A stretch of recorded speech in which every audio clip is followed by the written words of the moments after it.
तालाब के किनारे से गुजर रहे थे श्री सुखदेव जी, और उसी तालाब में कुछ स्त्रियां स्नान कर रही थीं।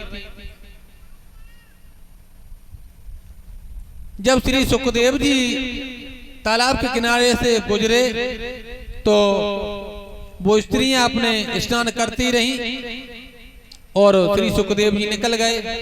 और जब एकदम व्यास जी आए हैं तो उन स्त्रियों ने सब ने अपने अपने वस्त्र जो धारण किए निकल के। जब ये देखा तो व्यास जी पूछने लगे, नारियों अभी अभी मेरा बेटा गया है, तब तो तुम पर कोई असर नहीं पड़ा, और मैं निकल के जा रहा हूं तो तुमने तुरंत वस्त्र धारण कर लिए, ऐसा क्यों? तो स्त्रियां कहने लगी कि महाराज आपके बेटा की जो दृष्टि है ना, उसमें स्त्री पुरुष का कोई भेद नहीं है, वो सबको समान दृष्टि से देखते हैं, और आपकी नजर में ये स्त्री है ये पुरुष है, ऐसा भाव है। तो भक्तों श्री सुखदेव जी भागवत के बहुत ही प्रकांड विद्वान थे, और श्री सुखदेव जी ने ये भागवत कथा किससे सीखी? सुखदेव जी के गुरु कौन है, बता सकता है कोई? सुखदेव जी के गुरु कौन है? सुखदेव जी के गुरु हैं महाराज जनक।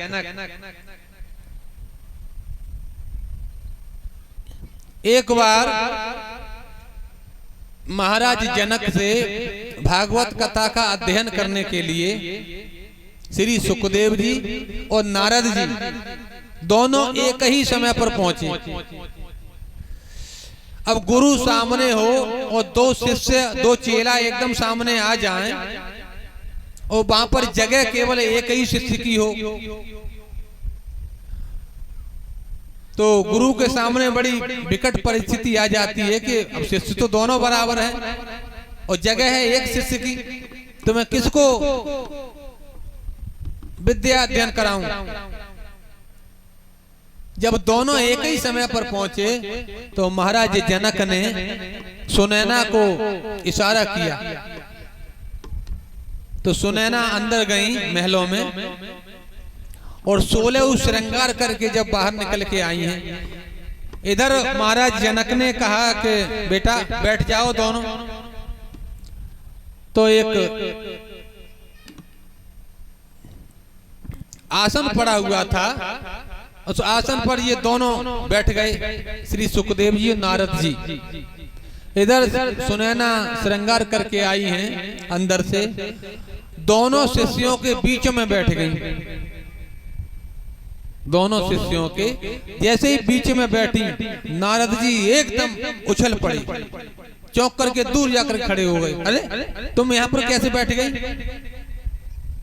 तो तुम मालूम नहीं, जब हम दोनों लोग यहाँ पर बैठे थे तो आपको तो बैठना ही नहीं चाहिए यहाँ पर। महाराज जनक कहने लगे, सुनैना हो गया फैसला, अब तुम जाओ अंदर। कहा कि नारद जी की भेद दृष्टि है, इनके मन में कि ये स्त्री है, ऐसा भाव है, लेकिन सुखदेव जी के मन में तो कोई विचार ही नहीं था कि मेरे पास कौन बैठा है कि ये स्त्री है ये पुरुष है, उन्हें कोई मतलब नहीं था। कहा कि सुखदेव जी भागवत के अधिकारी हैं, इनको अध्ययन अवश्य कराएंगे। तो भक्तों श्री सुखदेव जी ने महाराज जनक से भागवत कथा का अध्ययन किया। इधर हरिहर क्षेत्र में श्री सूत जी समझाने लगे, हे शौनकादि ऋषियों, जब श्री सुखदेव जी को सभी ऋषियों ने विराजमान किया है ऊंचे से मंच पर, और बड़ा ही सुंदर रूप है महाराज सुखदेव जी का, घुंघराले बाल हैं, 16 वर्ष की अवस्था है, गले में पीतांबर लहरा रहा है, नेत्र बहुत ही रसीले हैं। आज संत महात्मा हाथ जोड़कर के कहने लगे, भगवान हमारे राजा को श्राप लग गया है श्रृंगी ऋषि का, कोई ऐसा मार्ग बतलाइए जिससे इनको मुक्ति मिल जाए। तो श्री सुखदेव जी ने कहा कि इस कलयुग में अगर कोई ग्रंथ है, अगर कोई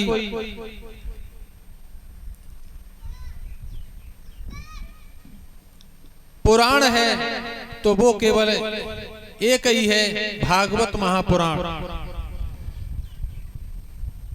तुम सब भागवत महापुराण का रसास्वादन करो और केवल भागवत को सुनकर के ही महाराज परीक्षित को मोक्ष मिल सकता है।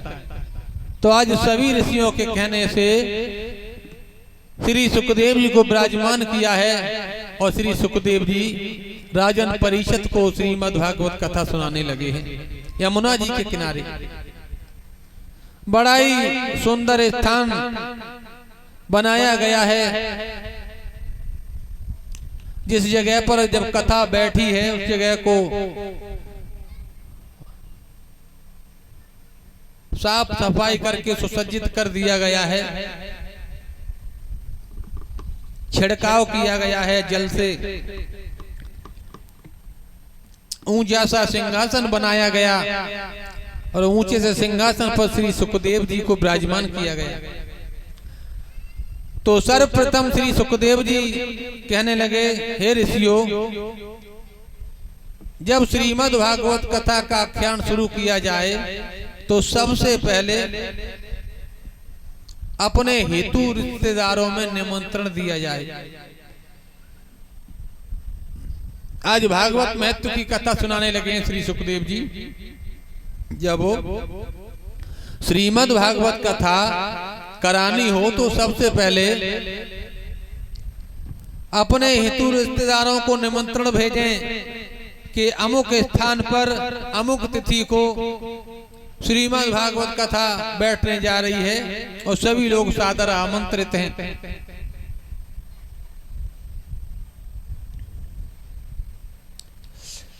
श्री सुखदेव जी कहने लगे कि भागवत कराने के लिए किसी ऐसे वक्ता की तलाश की जाए जो ऐसी भाषा का प्रयोग करता हो कि जो छोटे से लेकर के और बूढ़े तक की समझ में वक्ता की बात साफ साफ आ जाए।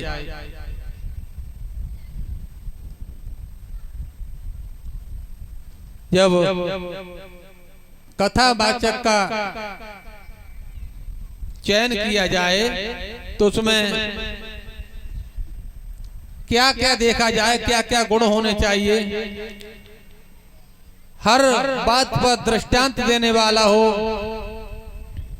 और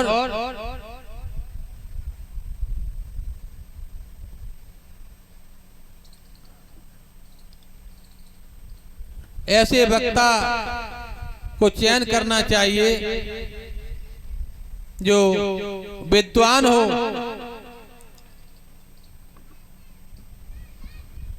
जिसके अंदर धूम्रपान, नशा, दारू इत्यादि जो ग्रहण नहीं करता हो। लेकिन भक्तों, किसी ने कहा है कि गुरु करो जान के और पानी पियो छान के।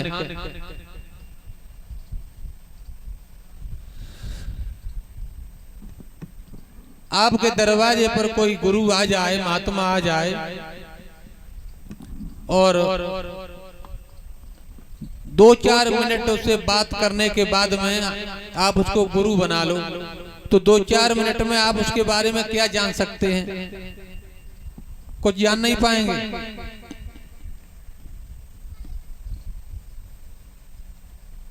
गुरु करो जान के, पानी पियो छान के।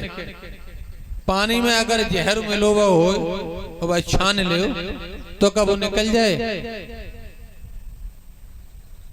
तो भक्तों, इसका उल्टा कर दीजिए, गुरु करो छान के और पानी पियो जान के। इसमें कुछ है तो नहीं। और गुरु की छानबीन जरूर करनी चाहिए। ये कैसे परिवार से है, इसके गुण दोष कैसे हैं और ये कहां से है, कोई बेरूपिया या लुटेरा तो नहीं है। जब तक उस पर पूर्ण विश्वास नहीं हो जाए तब तक उस पर भरोसा मत करो, गुरु पर। लेकिन आजकल गुरुओं की कमी नहीं है। गली गली गुरुआ फिरे और कोई हमसे माला ले और नरक जाओ चाहे स्वर्ग जाओ और हमें रुपया दो। गली गली गुरु फिर रहे हैं भक्तों। भेष तो उन्होंने संत महात्माओं के बना लिए हैं, लेकिन उनकी इच्छाएं गृहस्थों से भी ज्यादा हैं। ऐसे ऐसे गुरु गलियों में रोज देखने को मिलेंगे। जब बैसाख को महीना हो और गेहूं कट जाए फिर देखो तुम ऐसे गुरुओं ने अकेले।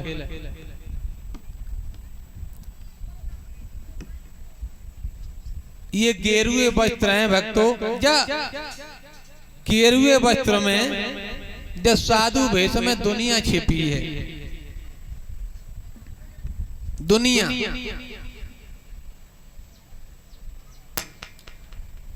और ये गेरुए वस्त्र जो है ध्यान त्याग संयम के प्रतीक होते हैं। और ऐसे गेरुए वस्त्र पहन करके भी यदि ध्यान इधर उधर भटके तो क्या फायदा इनके पहनने का।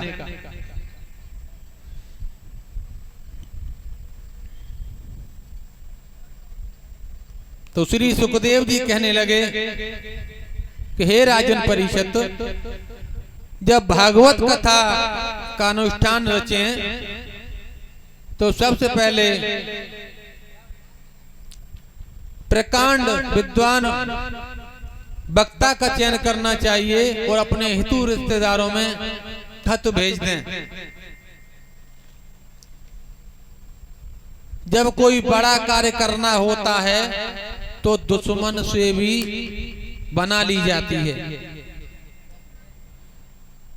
जब कोई बड़ा कार्य करो तो दुश्मन से भी मित्रता कर लो, कोई हर्ज नहीं है। और धर्म के कार्य में अगर थोड़ा बहुत झूठ भी बोलना पड़ जाए तो भी चलेगा।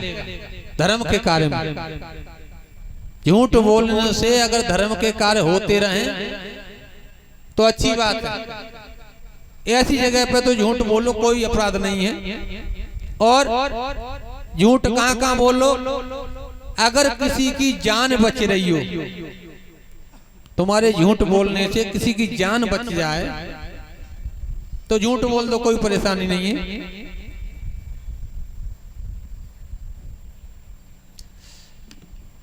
तो श्री सुखदेव जी कहने लगे कि जब व्यास जी विराजमान हो जाएं व्यास गद्दी पर और जिस वक्त कथा सुनने के लिए सभी लोग आए तो कैसे आना चाहिए।